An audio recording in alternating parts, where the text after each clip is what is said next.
తిరుమల లడ్డూ తయారీలో కల్తీ నెయ్యి వాడకంపై దేశవ్యాప్తంగా దుమారం రేగింది. పవిత్రమైన ప్రసాదాల్లో కల్తీ వ్యవహారంపై సర్వత్రా విమర్శలు వ్యక్తమవుతున్నాయి. ఇలాంటి నీచమైన పనికి పాల్పడిన వారిపై కఠిన చర్యలు తీసుకోవాలన్న డిమాండ్ వినిపిస్తోంది. హిందూ సనాతన ధర్మాన్ని అపఖ్యాతి చేస్తున్నారని మండిపడుతున్నారు. Next is palm oil and beef టాలో. ఇవి రెండు ఉంటే 95 కి పైన ఉండాలి value. The value should be about 95.9, but the value is 23.22, which is abnormally low. తర్వాత coconut and palm colonel fat ఉంటే దాని వాల్యూ 100 కి కింద ఉండాలి, బట్ ఈ వాల్యూ 106 ఉంది. ఓవరాల్ గా 20 ఉండడం అనేది చాలా అబ్నార్మలీ లో, అండ్ ఈచ్ వాల్యూ తక్కువ ఉండడం, బియాండ్ రేంజ్ ఉండడం అనేది ఇది ఒక కంటామినేషన్ కాదు, అన్ని రకాల పదార్థాలు యానిమల్ ఫ్యాట్స్ ఉన్నాయనేది ఈ రిపోర్ట్ తో అర్థమవుతుంది.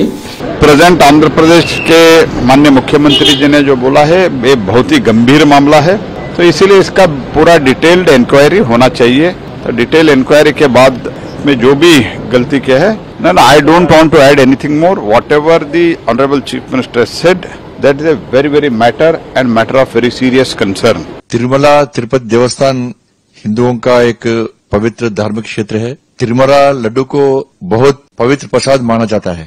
ऐसे लड्डू को अपवित्र करना एक मूर्खता है, ये अक्षम अपराध है. इसका कारण है कि पिछली सरकार के समय में टीटीडी बोर्ड में स्थानीय मंडल टीटीडी बोर्ड का कमेटी और कर्मचारियों की नियुक्ति करने के समय में अन्य धर्मों के लोगों को और नास्तिकों को नियुक्त किया गया है, जो भगवान पर विश्वास नहीं करता है. एपी सरकार से मैं विनती करता हूं, तुरंत इसके ऊपर ఎంక్వైరీ करना है, ये मेरा विनती है. జగన్మోహన్ రెడ్డి గారు ప్రభుత్వం ఎంపిక చేసిన కాంట్రాక్టరే ఇంకా సప్లై చేస్తున్నారు.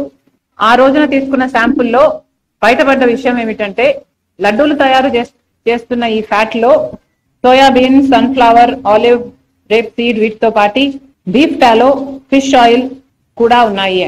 కోట్ల మంది ప్రజలకు వాళ్ళ భక్తికి, వాళ్ళ మనోభావాలకు సంబంధించిన విషయం. భక్తి శ్రద్ధలతో ఈ ప్రసాదం నిజంగానే కళ్ళకద్దుకొని తీసుకునే వాళ్ళు కోట్ల మంది ప్రజలు.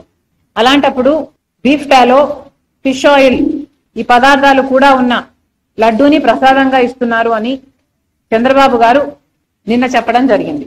Well, I don't know what the lab reports are. Personally, I haven't seen those reports.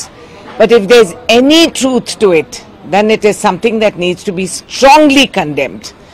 Lakhs of devotees of Balaji, irrespective of which region of India they belong to, lakhs of people come to the temple, and we send these laddus as auspicious things, even for newlyweds, even for NRIs we send them, so that they can take the benefits and blessings of Balaji. So it's a shame.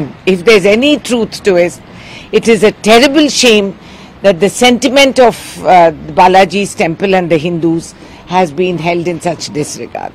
Tirumala కొండపైన జరిగిన సంవత్సరం గత 5 ఏళ్లలో కూడా అవినీతి జరిగిన మాట వాస్తవమే. ధర్మారెడ్డి అంటే కూడా చాలా థాట్స్టుడు, అట్లాంటి చాలా ఏదో పని చేశాడు కాబట్టి ఎవరు చేసిన నమ్ముతారు. అందుకే ఇవంతా ఎందుకు మనకు గొడవ? ధర్మారెడ్డి ఈవో అయినా అతను వైసీపీకి నమ్మిన భక్తుల సమస్య కాబట్టి, ప్రపంచవ్యాప్తంగా భక్తులు వస్తుంటారు కాబట్టి, అందులో తినేటువంటి లడ్లో విషయం తగ్గదంటే భయపడతారు కాబట్టి supreme court within no delay with immediate effect enquiry చేసి తగిన చర్యలు తీసుకోమని కోరుతున్నాం. ఇది ఎవరో కొంతమంది యొక్క అనాచారాల వల్ల జరిగే అపచారాలు ఇవి. స్వామివారికి ఆగమశాస్త్రం మీద నమ్మకం లేని వాళ్ళకి, భగవంతుడి మీద నమ్మకం లేని వాళ్ళు ఏదో కొన్ని ప్రలోభాల వల్ల, కొన్ని వ్యక్తిగతమైన కారణాల వల్ల ఇటువంటి అపచారాలు జరిగిపోతూ ఉంటాయి. కాబట్టి స్వామివారి పైన భక్తితో, ఆగమ సాంప్రదాయాల మీద నమ్మకం ఉండేవాళ్ళు స్వామివారి కైంకర్యానికి వస్తే, దేవాలయంలో ఉద్యోగాలకు వస్తే అందరూ స్వామివారికి సంతోషంగా అన్ని జరుగుతాయి, భక్తులకు అనుగ్రహం జరుగుతుంది, దేశం రాష్ట్రం అంతా క్షేమంగా ఉంటుంది.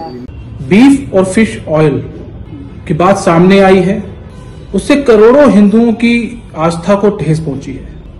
आंध्र प्रदेश के पूर्व सीएम जगनमोहन रेड्डी के समय में तिरुपति मंदिर में मिलने वाले प्रसाद में जो घी यूज किया जाता था, उस घी में बीफ और फिश ऑयल का प्रयोग किया जाता था. और इस बात को लेकर एक लेबोरेटरी की रिपोर्ट भी सामने आई है. आंध्र प्रदेश के सीएम चंद्रबाबू नायडू ने भी इस बात का पहले भी आरोप लगाया था, और अब ये रिपोर्ट सामने आने के बाद ये बात साफ हो गई है कि जगमोहन रेड्डी, टीटीडी बोर्ड और वो कॉन्ट्रैक्टर जिसने इस घी को प्रसाद बनाने के लिए तिरुपति मंदिर को दिया, इन तीनों लोगों ने मिलकर कहीं ना कहीं हिंदुओं की आस्था को ठेस पहुंचाई। उन बोर्ड ट्रस्टियों के ऊपर जो लोग इसमें इन्वॉल्व हैं और उस कॉन्ट्रैक्टर के ऊपर जो कॉन्ट्रैक्टर इस प्रकार का दूषित घी